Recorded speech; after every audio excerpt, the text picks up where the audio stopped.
Eh yes, Voilà. coucou, Oh, ben, super. c'est magnifique. On a réussi Bravo. l'exploit. Attends juste une minute, je vais bouger. 2 secondes. Merci beaucoup. Voilà. Je remets le tout en.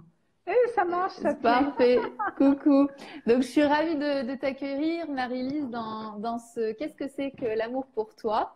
Hmm. Le but, c'est vraiment aussi que ce puisse être interactif. Donc, si vous avez des questions à poser à Marie-Lise, n'hésitez pas à les laisser dans les commentaires.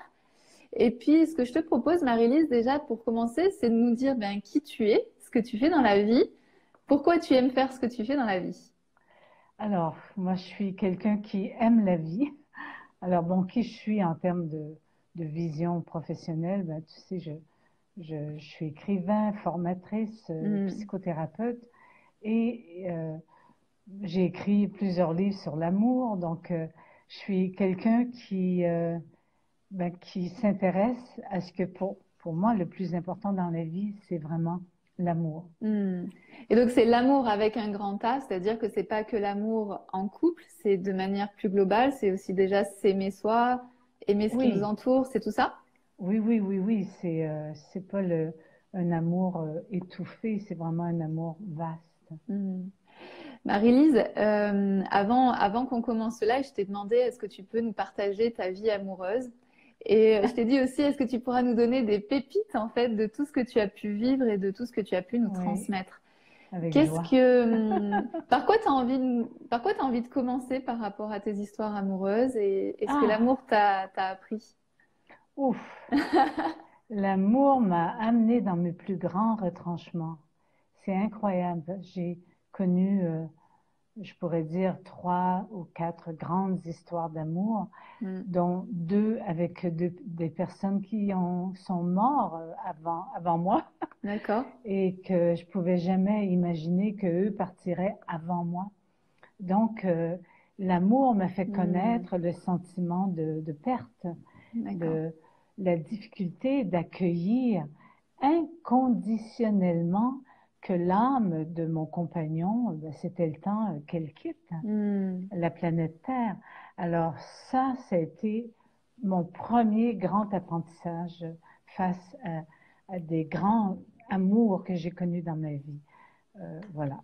Après, ce que j'ai appris, c'est que quand j'ai reconnu à nouveau, j'ai revécu à nouveau un grand amour, ben, c'était de faire attention de ne pas projeter sur cette personne euh, toutes Ah, mes craintes de le du perdre, ou passé. mon passé finalement. C'est tellement facile et c'est ça d'ailleurs le Hmm. mal d'amour, c'est que plus on évolue en âge, plus on a des expériences qui sont pas toujours évidentes parce que l'amour, c'est pas un chemin tracé facile avec un manuel d'instruction. Au contraire, c'est ça que j'aime dans l'amour, c'est que l'amour nous fait découvrir tout le temps qui on est, qui est l'autre, qui sont les autres aussi, dans l'acceptation. Alors pour moi, le, la pépite, comme je pourrais dire, pour respecter ton terme, que je pourrais partager avec tout le monde, c'est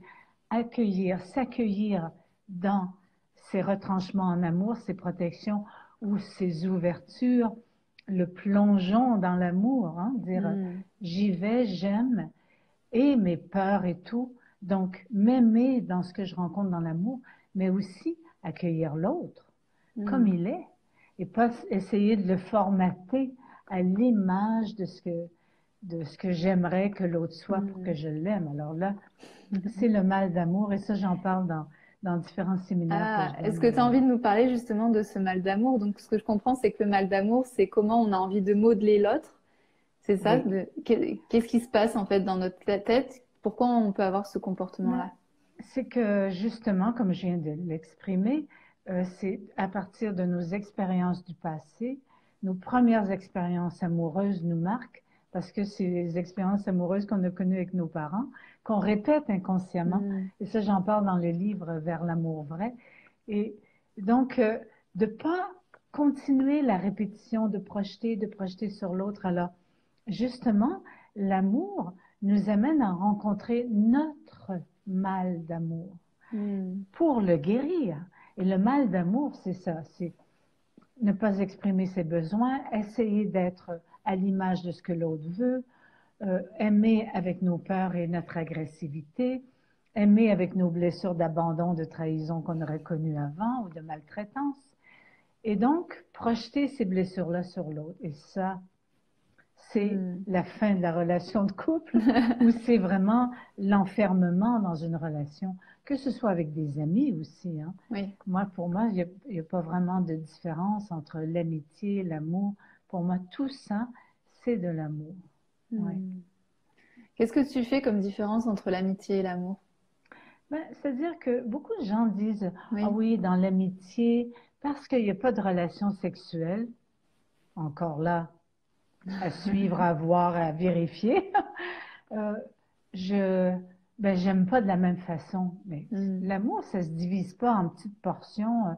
J'aime mes enfants d'une façon, j'aime les enfants du voisin d'une autre façon. C'est ça, je trouve, le fléau sur notre planète Terre, c'est qu'on met l'amour qui est quelque chose d'inconditionnel, c'est un fluide vibratoire énorme, on le compartimente. Donc, j'aime mon ami, moi je suis une femme, comme ça. Après ça, j'aime mon ami, mon compagnon, comme ça. C'est complètement illusoire parce qu'on aime, point à la ligne, à partir de nous. Et beaucoup de gens, à cause de la sexualité, qui est un grand acte d'amour, est un grand acte spirituel dans ma vision de la vie et de l'amour, parce que j'ai pas de relation sexuelle avec une amie, c'est pas la même forme d'amour, c'est complètement, pour moi, illusoire. Je suis d'accord Alors avec voilà, toi. je suis peut-être trop grand pour les gens. Non, c'est très bien. Je suis totalement en phase avec ce que tu dis. Tu nous as dit là, l'amour, c'est aussi au niveau spirituel. Quand on fait l'amour avec quelqu'un, Oui. c'est au niveau de notre corps, de notre physique. Et ensuite, tu nous dis c'est aussi au niveau spirituel. Et qu'est-ce qui se passe en fait à ce niveau-là, au niveau spirituel?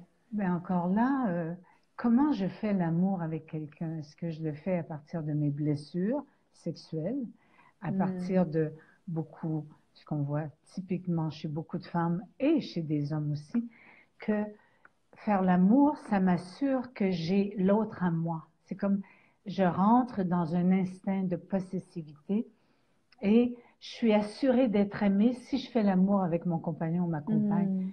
Ça aussi, ce sont des jeux très malsains et c'est donc très important de voir clair là-dedans. Quand on clarifie notre relation à notre énergie sexuelle dans un partage avec l'autre, on est dans un acte d'amour. On n'est pas juste dans un acte sexuel pour sexualité. On est dans un acte d'amour parce que le cœur est ouvert et là, on est dans cette énergie profonde qui est l'énergie sexuelle et qui est une énergie spirituelle à la base de notre réunification intérieure. Alors, je suis pas obligée de pratiquer le tantra pour vivre dans l'amour, dans la sexualité, cette phase de spiritualité. C'est comment moi, si je m'aime, si j'aime ma vie sexuelle et si je désire mon partenaire, si c'est vraiment un échange qui n'est pas programmé. Souvent dans mes conférences sur la sexualité, je demande aux gens, je dis, est-ce que vous savez, quand vous commencez à faire l'amour avec votre compagnon ou compagne, est-ce que vous savez comment ça va se dérouler? Et là, tout le monde se tait. Et c'est drôle parce que on dirait que la salle se gèle. Parce que, à quelque part, les gens, même dans leur sexualité, sont programmés plutôt que de vivre l'amour dans un pur échange, sans savoir comment ça va se passer dans un acte créateur profondément spirituel pour moi.